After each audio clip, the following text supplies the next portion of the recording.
Hello everyone, I am here today to talk about a very important question, and I do know that it's been a long time since my last video. I got super busy with school, but am trying to be a bit more regular with my channel activity. So even as you can see, my beloved raccoon planter Seymour behind me still doesn't even have a plant in him, so things have surely been a bit hectic on my end. So sorry about that.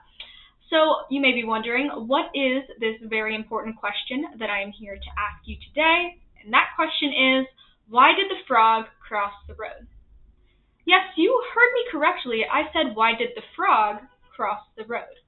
When we think of species crossing roads, we may think of deer or raccoons, maybe the occasional skunk, or perhaps even a chicken before we think about a frog making the trek. Today, I'm here to answer this question, discuss its consequences, and propose next steps to keep our amphibian friends protected.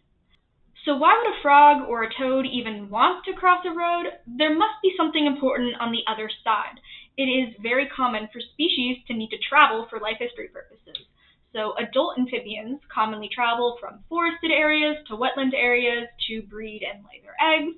And eventually then when that new generation grows, it will also have to make the trek back and forth between habitat. Movement is also important to preserve what is called the genetic diversity of populations. So if you take a population and you isolate it for a long time, there will eventually ultimately be inbreeding. And after many, many generations, their offspring will start getting a little bit wonky and not be as fit and resilient to things like environmental change. They also need to move for a bunch of other reasons, such as to acquire resources, perhaps escape predators, avoid competition, so on and so forth. It is very normal for organisms to want to move. There wasn't always just these fragmented patches of habitat. At one point, natural cover was more or less continuous, and this concept of crossing roads didn't really exist the way it does now. So amphibian species travel for these migrations anywhere between 1 to 15 kilometers, which is a bit over 9 miles. So these little frogs are going far, and this journey is a dangerous one. You can get stuck, you can face a predator, and you will certainly have to cross some roads along the way. Because species diversity and movement is so important, this is something we need to consider in developmental planning, especially urban planning. Why is this something to talk about? Well, perhaps we have a little bit of responsibility to this. We have continuously destroyed, degraded, and fragmented natural habitats that local wildlife calls a home. So destruction refers to habitat loss, actively clearing natural cover for new developments and roadways. Yet harm to the environment doesn't stop there. Proximity to these developments results in habitat degradation, a decline in quality that makes it more difficult for species to live healthy lives there. So think about all of the emissions and runoff and litter that we produce. It doesn't only affect where we live, but the nature surrounding us as well. Then there's the issue of fragmentation. So when we build, especially roadways, we take a portion of natural cover and we split it into smaller and smaller pieces, leaving what's called patches that species are forced to move between. So when species are forced to move between these patches of habitat, that is when we encounter the issue of road mortality, which is the semi-nicer, maybe slightly more scientific way of saying roadkill. So why did the frog cross the road? Well, it really just needed to get to the other side, which can be an especially dangerous feat for them. You may be wondering, why am I talking about frogs and not some other species? After all, lots of organisms need to cross roads. Well, according to the Canadian Herpetological Society, 10% of adult amphibian populations can be lost every single year due to road mortality during these migrations. And in the Greater Toronto Area, where I did some research on this topic, amphibians are the taxonomic group that is most affected by road mortality. Yet we generally don't talk about this or notice this issue, and perhaps that's because of the small size of amphibians, which makes it difficult for drivers to even notice them. And honestly, there is a high degree of desiccation, which means, unfortunately, that they get smushed really badly, so we don't see them on the side of the road the same way that we would see a deer, perhaps. So it could be very much an out-of-sight, out-of-mind type of issue. Amphibians have some particular risk factors that makes them more susceptible in addition to their size. So, as you probably have realized, They aren't particularly fast, which impedes them from being able to move out of the way. And worse than that, most species lack avoidance behaviors, meaning that they don't even register that they are in a dangerous situation and should move out of the way. And even more than that, amphibians are also attracted to roadways for thermoregulation.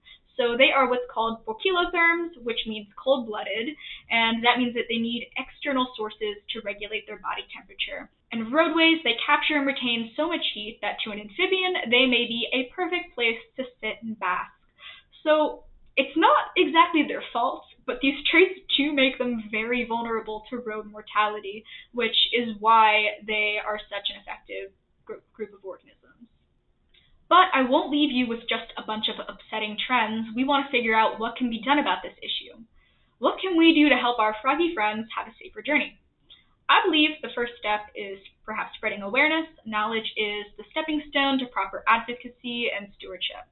Now that we know about this issue, we can start addressing it, whereas if you don't even know about it, how could you possibly create a resolution? Road closures are a common way to deal with hotspots, and hotspots usually refer to areas that are common migratory routes. So a lot of species are crossing in a high density, resulting in higher road mortality.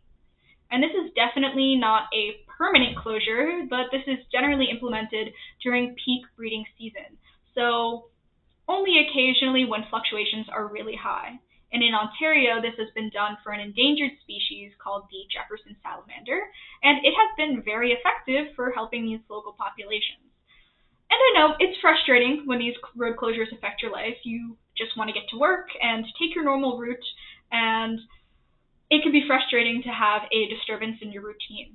But try to think about all of the frogs that are being saved in the process, and hopefully you will feel maybe a little bit better about going a different way.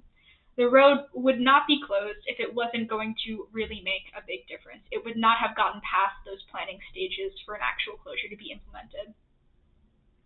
When we are making roads or doing major renovations on existing roads, there are species-friendly planning considerations that can also be implemented.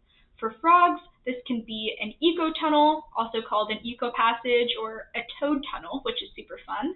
And these terms are all referring to the same thing, a little secret underground passage that runs beneath the road and allows species to pass through without the dangers of being hit by a car. Now, frogs won't just know that an eco-passage is there or what it does, so this needs to be used in conjunction with fencing to keep them off the roads and guide them towards these passages. Fencing alone is not a good solution. It only separates populations rather than letting them move across safely. But the eco-passage allows for that lower risk movement. Places where this has been implemented have generally seen really positive results, and species are using the tunnels, which is super important, and we are seeing lower road mortality numbers.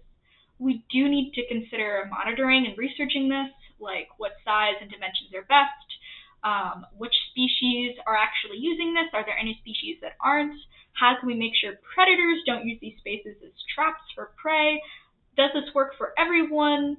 A lot of really amazing researchers and biologists have done pretty extensive work on this and are continuing to build our understanding, which is really great. So that's also another potential way to combat road mortality. After listening to this, you may be asking, why should I care?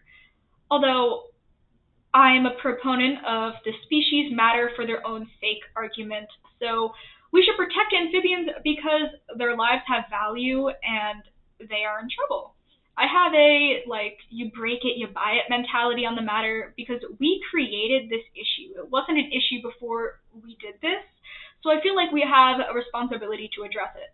Amphibians weren't dying on roadways until we built these roadways through their homes, and it doesn't make sense to act like they are the ones infringing on our lives.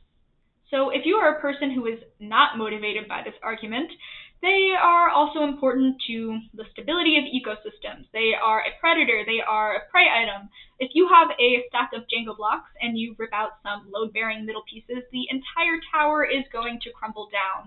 And this is how you could end up with something called an extinction cascade in a community, which is a really big deal, and we want to try to avoid that. So in an ecological sense, this affects other species, and it affects us. So we want to do what we can to keep all the pieces where they're supposed to be. Ultimately, we live in nature. as much as we like to think of our towns and cities as separate from nature, it's really just one aspect, a different part of it.